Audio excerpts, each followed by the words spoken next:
जय हिंद साथियों, mindful academy में आपका स्वागत है। तो आज मैं बताता हूं कि एमपी कांस्टेबल के पेपर का एनालिसिस क्या रहा। आज का तारीख है 13। तो सबसे पहले हम बात करते हैं 13/8/2023 जो कांस्टेबल एमपी कांस्टेबल का पेपर हुआ है, वो उसकी शिफ्ट की जो पहली शिफ्ट की जो अभी रिपोर्ट आई है उसके अकॉर्डिंग मैं आपको बता दूं कि अभी जो पेपर का पैटर्न चल रहा है वो कल का पैटर्न जो था उसी के अनुसार रिपीट हो रहा।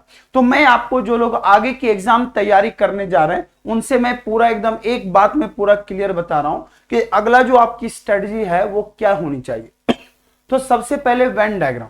तो देखा गया कि वेन डायग्राम से 2 से 3 क्वेश्चन आपको वेन डायग्राम से पूछा गया, क्योंकि रीजनिंग और मैथ्स को मिला दिया जाए तो आपको टोटल 65 क्वेश्चन मैथ्स और रीजनिंग से आ रहे हैं।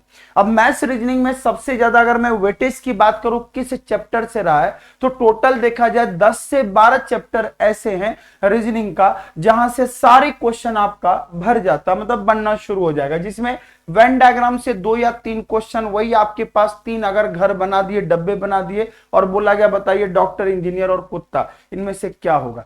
तो उसके बाद लेटर सीरीज से सबसे ज्यादा क्वेश्चन देखे गए इस शिफ्ट में और लगभग 4 से 5 क्वेश्चन आपका लेटर सीरीज से है। दूसरी चीज हम बात करते हैं कोडिंग डिकोडिंग। देखो अल्फाबेट जिसको सेटिंग याद है पोजीशन वगैरह, तो कोडिंग डिकोडिंग से कम 6 से 7 क्वेश्चन आपका कोडिंग डिकोडिंग से पूछा गया। दूसरी अगर मैं नंबर सीरीज की बात करूं तो 2 से 3 क्वेश्चन आपका नंबर सीरीज से आया। एक एक करके मैं बताऊंगा किस किस टॉपिक को आपको कितना वेटेज देना।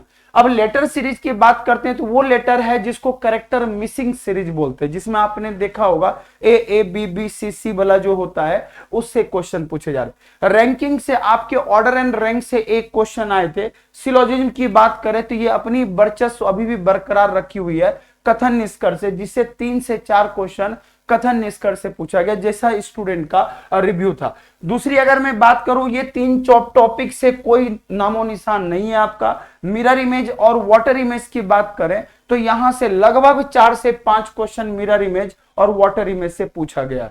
अब आगे की ओर बढ़ते हैं तो ब्लड रिलेशन से आपके लगभग 3 क्वेश्चन थे, यदि और या तो वाले क्वेश्चन से लगभग 2 थे। यानी इसका मतलब ये हुआ कि ओवरऑल जब पिछले साल के पेपर की अपेक्षा में इस बार की अगर मैं बात करूं तो पेपर का लेवल बहुत ही इजी है और पुनः 2017-18 में जो पेपर हुआ था उसी लेवल का कांस्टेबल का पेपर इस बार लिया जा रहा है। तो जिनका आगे पेपर होने जा रहा उनको घबराने की कोई जरूरत नहीं है। बहुत खतरनाक क्वेश्चन नहीं आया था, काउंटिंग फिगर अभी बचा हुआ है, तो आगे आने की संभावना है कि आगे चलकर डाइस का आ जाए, क्लॉक का आ जाए, कैलेंडर का आ जाए, लेकिन इतना तय है कि आपके पेपर ओवरऑल आसान पूछे जाएंगे। ये जो हमारा टॉपिक था वो किससे जुड़ा हुआ था? रीजनिंग से।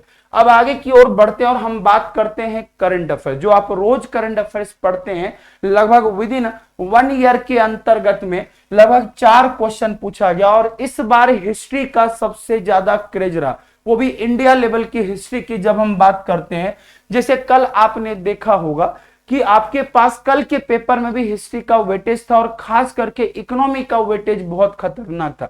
6 से 7 क्वेश्चन इकोनॉमी से पूछे गए थे। तो आज के पेपर की अगर मैं बात करूं तो उसमें जैसे मुगल एम्पायर हो गया, हड़प्पा संस्कृति हो गई, जो प्राचीन इतिहास है वहां से क्वेश्चन हमसे पूछे गए और मॉडर्न और मेडाइवल को भी मिक्स किया गया था। साइंस के अगर बायो की क्वेश्चन की मैं बात करूं तो 4 से 5 क्वेश्चन इससे थे और 3 से 4 क्वेश्चन केमिस्ट्री से थे।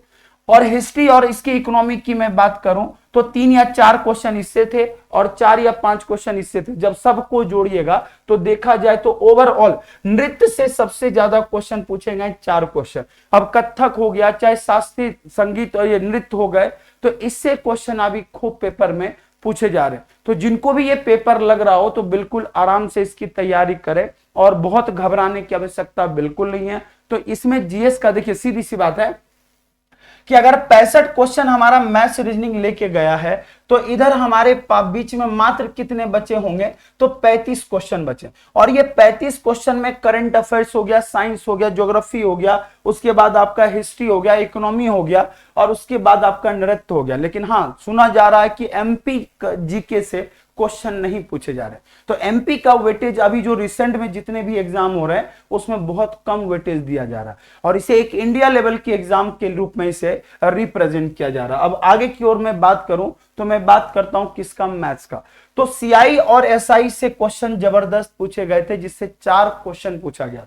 Profit and loss percentage simplification से लगभग 3 या 4 क्वेश्चन, मेंसुरेशन थे और मिसिंग नंबर सीरीज से लगभग 3 क्वेश्चन थे।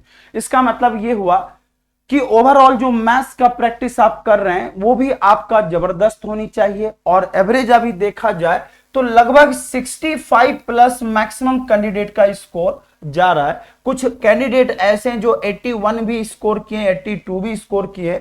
तो इसका मानना यह, अगर आप कैटेगरी में हैं और 70 प्लस के आसपास आप लाते हैं तो आपकी जॉब श्योर है। और अगर आप जनरल कैटेगरी में हैं तो पेपर आसान आ रहा है, तो 80 प्लस तो मिनिमम आपका स्कोर होना चाहिए, क्योंकि पेपर का कट ऑफ जो है अभी रॉ डेटा है। अब रॉ डेटा कितना हमारा एक्चुअल फिगर पर इफेक्ट करता है ये तो एग्जाम के बाद पता चलेगा। बट फिलहाल खुशी की बात यह है कि पेपर बहुत नॉमिनल आ रहा, बहुत आसान आ रहा है। बस आपको क्या करना, केवल इस पे मुहर लगाना। क्लियर है सबको? तो इसी तरह ढेर सारा प्यार देते रहिए और माइंड फॉर एकेडमी आपको पल पल अपडेट कराती रहेगी। जय हिंद, जय भारत, धन्यवाद।